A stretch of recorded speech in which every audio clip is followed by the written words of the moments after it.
ওই মেয়েরা তাকে আছে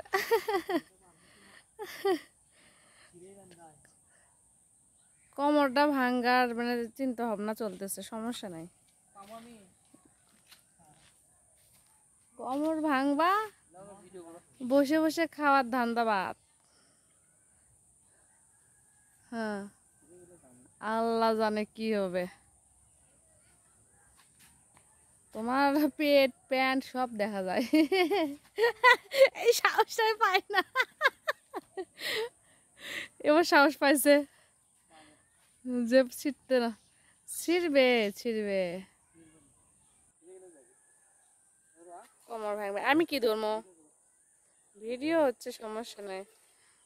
বুড়ো বয়সে সুরাকা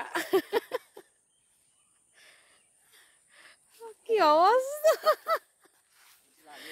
বাজার করে আসে আমার ফোন দিচ্ছে, আমি ডুলানি খামো। ছোট বাচ্চার বায়না।